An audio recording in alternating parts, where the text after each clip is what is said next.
ഇന്നത്തെ നമ്മുടെ റെസിപ്പി നല്ല അടിപൊളിയായിട്ട് നല്ല ടേസ്റ്റി ആയിട്ടുള്ള ഒരു സൈഡ് ഡിഷാണ്. ഇത് ചോറിൻ്റെ കൂടിയും ചപ്പാത്തിയുടെ കൂടിയൊക്കെ നല്ലൊരു കോമ്പിനേഷനാണ്. എല്ലാവരും ട്രൈ ചെയ്ത് നോക്കുക. ഇന്നത്തെ റെസിപ്പി ഇഷ്ടപ്പെടുവാണെങ്കിൽ ലൈക്ക് ചെയ്യാനും ചാനൽ ആരെങ്കിലും പുതിയതായിട്ട് കാണുവാണെങ്കിൽ സബ്സ്ക്രൈബ് ചെയ്യാനും മറക്കല്ലേ. അപ്പോൾ ഇതെങ്ങനെയാണ് ഉണ്ടാക്കിയെടുക്കുന്നതെന്നുള്ളത് നോക്കാം. ഇതിന് വേണ്ടിയിട്ട് ഒരു പാത്രത്തിനകത്തോട്ടേക്ക് ഫ്ലെയിം ഓൺ ചെയ്ത് നന്നായിട്ട് ചൂടായി വരുമ്പോൾ 1 ടേബിൾ സ്പൂൺ എണ്ണ ഒഴിച്ചു കൊടുക്കാം. ഇതിലോട്ട് 2 ടേബിൾ സ്പൂൺ തുടങ്ങി 2.5 ടേബിൾ സ്പൂൺ വരെ നിലക്കടലയും 4 ടേബിൾ സ്പൂൺ അളവിൽ ചിരകിയ തേങ്ങയാണ് ഇട്ട് കൊടുക്കുന്നത്. ഞാനിവിടെ വറുത്ത നിലക്കടല തന്നെയാണ് ഉപയോഗിച്ചിട്ടുള്ളത്. വറുക്കാതെ നിലക്കടല വെച്ചിട്ടാണെങ്കിൽ കുറച്ച് കൂടുതൽ സമയം നമ്മളതൊന്ന് നന്നായിട്ട് റോസ്റ്റ് ചെയ്തെടുക്കണം കേട്ടോ. പിന്നെ തേങ്ങയും നിലക്കടലയും ഒത്തിരി കളർ മാറി വരുന്ന രീതിയിൽ ചെയ്തെടുക്കേണ്ട ആവശ്യമില്ല. തേങ്ങ ചെറുതായിട്ട് അതിൻ്റെ വെള്ളമൊക്കെ ഒന്ന് ഒരു നനവ് മാറി കിട്ടുമല്ലോ, ആ ഒരു സമയം മാത്രം വറുത്തെടുത്താൽ മതിയാകും. ഒന്ന് നല്ല രീതിയിൽ വറുത്തെടുത്ത് കഴിഞ്ഞാൽ ഇതിലോട്ടേക്ക് നമുക്ക് കുറച്ച് മല്ലിയില ചേർത്ത് കൊടുക്കാം. മല്ലിയില, ചിരകിയ തേങ്ങ, നിലക്കടല, ഈ മൂന്നുമാണ് ഇതിന് ഏറ്റവും രുചി കൊടുക്കുന്നത്. അപ്പോൾ നന്നായിട്ട് റോസ്റ്റ് ചെയ്തെടുത്തതിന് ശേഷം ഇതിപ്പോൾ റെഡി ആയിട്ടുണ്ട്. നമുക്കിനി ഫ്ലെയിം ഓഫ് ചെയ്തിട്ട് ഇത് നന്നായിട്ട് ചൂടാറാൻ വേണ്ടിയിട്ട് ഒന്ന് മാറ്റി വെക്കാം. അപ്പോൾ ആ സമയം കൊണ്ട് നമുക്ക് അതേ പാത്രത്തിനകത്തോട്ടേക്ക് തന്നെ കുറച്ച് എണ്ണ ഒഴിച്ചു കൊടുക്കാം. വളരെ കുറഞ്ഞ അളവിൽ മതി, ഒരു 2 ടീസ്പൂൺ എണ്ണ ഒഴിച്ചു കൊടുക്കാം. ആ എണ്ണയിലോട്ടേക്ക് മുരിങ്ങയ്ക്കയാണ് ഇട്ട് കൊടുക്കുന്നത്. ഞാനിവിടെ 3 എണ്ണമാണ് ഉപയോഗിച്ചിട്ടുള്ളത്. ഇത് എണ്ണയിലിട്ടിട്ട് ഒരു 2-3 മിനിറ്റ് മാത്രം നന്നായിട്ടൊന്ന് മൂപ്പിച്ചെടുക്കണം. അപ്പോൾ അതിൻ്റെ കൂട്ടത്തിൽ തന്നെ ഒരിത്തിരി മഞ്ഞൾപ്പൊടിയും ആവശ്യത്തിനുള്ള ഉപ്പ് കൂടി ഇട്ട് കൊടുക്കുന്നുണ്ട് കേട്ടോ. ഒരു 2-3 മിനിറ്റ് മാത്രം എണ്ണയിലിട്ടിട്ട് ഒന്ന് റോസ്റ്റ് ചെയ്തെടുത്താൽ മതിയാകും. കൂടുതൽ സമയമൊന്നും ചെയ്തെടുക്കേണ്ട ആവശ്യമില്ല കേട്ടോ. അപ്പോൾ നമുക്ക് എണ്ണയിലിട്ടിട്ട് നന്നായിട്ടൊന്ന് മൂപ്പിച്ചെടുക്കാം. അതിന് ശേഷമാണ് നമ്മൾ ഇതിനകത്തോട്ടേക്ക് വെള്ളം ഒഴിച്ചു കൊടുക്കുന്നത്. വെള്ളത്തിൻ്റെ അളവാണെങ്കിലും നമ്മൾ കൂടുതൽ ഉപയോഗിക്കേണ്ട ആവശ്യമില്ല. കുറഞ്ഞ അളവിൽ മാത്രം വെള്ളം ഒഴിച്ചു കൊടുത്ത് മുരിങ്ങയ്ക്ക ഏകദേശം ഒരു 1/4 ഭാഗം വേവാകുന്ന രീതിയിലൊന്ന് കുക്ക് ചെയ്തെടുക്കണം. അപ്പോൾ നമുക്കിത് അടച്ച് വെച്ച് വേവിച്ചെടുക്കാം. അപ്പോൾ നമ്മൾ നേരത്തെ റോസ്റ്റ് ചെയ്ത് വെച്ചിരിക്കുന്ന തേങ്ങ നന്നായിട്ട് ചൂടാറി വന്നിട്ടുണ്ട്. ഇത് മിക്സിയുടെ ചെറിയ ജാറിനകത്തോട്ട് ഇട്ട് കൊടുത്തതിന് ശേഷം ഒന്നങ്ങ് ഒതുക്കിയെടുത്താൽ മതി. ഇതിനകത്ത് നമ്മൾ വെള്ളം ഒഴിക്കില്ല. വെള്ളം ഒഴിക്കാതെ നമ്മൾ ഇതുപോലെയാണ് ഒതുക്കിയെടുക്കേണ്ടത് കേട്ടോ. അപ്പോൾ ഇതിവിടെ റെഡി ആയിട്ടുണ്ട്. അതുപോലെ നമ്മൾ മുരിങ്ങയ്ക്ക വേവാൻ വെച്ചിട്ട് അതും തയ്യാറായിട്ടുണ്ട്. ഇതൊരു 1/4 ഭാഗത്തോളം വെന്ത് കിട്ടിയിട്ടുണ്ട്. ഈ വെള്ളത്തോടു കൂടി തന്നെ നമുക്കൊരു പാത്രത്തിനകത്തോട്ടേക്ക് മാറ്റാം. എന്നിട്ട് അതേ പാത്രത്തിനകത്തോട്ടേക്ക് ഒരു 2 ടേബിൾ സ്പൂൺ തുടങ്ങി 2.5 ടേബിൾ സ്പൂൺ വരെ എണ്ണ ഒഴിച്ചു കൊടുക്കാം. അപ്പോൾ എണ്ണ നിങ്ങൾക്ക് വെളിച്ചെണ്ണയോ സൺഫ്ലവർ ഓയിലോ ഏത് വേണമെങ്കിലും ഉപയോഗിക്കാവുന്നതാണ് കേട്ടോ. ഇതിലിട്ട് 1 ടീസ്പൂൺ കടുക് ഇട്ടിട്ട് പൊട്ടിച്ചെടുക്കാം.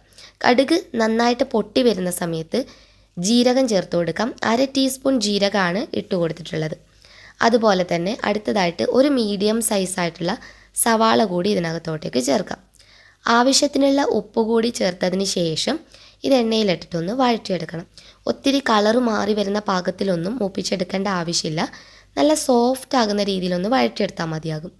കൂട്ടത്തിൽ ഒരു 2 ടീസ്പൂൺ അളവിൽ ഇഞ്ചിയും വെളുത്തുള്ളിയും കൂടി ചതച്ച് വെച്ചിട്ടുള്ളത് കൂടി ചേർക്കാം. സവാളയൊക്കെ നല്ലതുപോലെ വഴണ്ട് വന്നു കഴിഞ്ഞാൽ ഇതിലോട്ടേക്ക് ഒരു ചെറിയ തക്കാളി, നല്ല പഴുത്ത ഒരു ചെറിയ തക്കാളി ചേർക്കാം.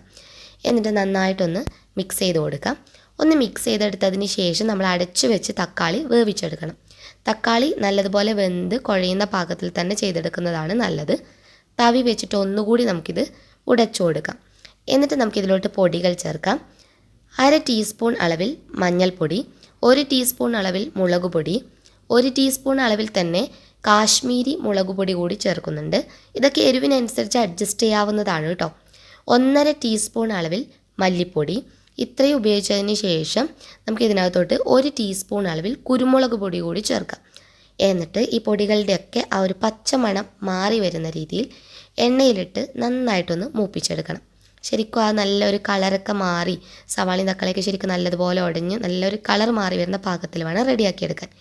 ഇനി നമ്മൾ ഇതിനകത്തോട്ടേക്ക് നമ്മൾ നേരത്തെ ഒതുക്കി വെച്ചിരിക്കുന്ന തേങ്ങയും നിലക്കടലയും മല്ലിയിലയൊക്കെ കൂടിയുള്ള ആ ഒരു മിക്സ് ഉണ്ടല്ലോ, അതാണ് ഇട്ട് കൊടുക്കുന്നത്.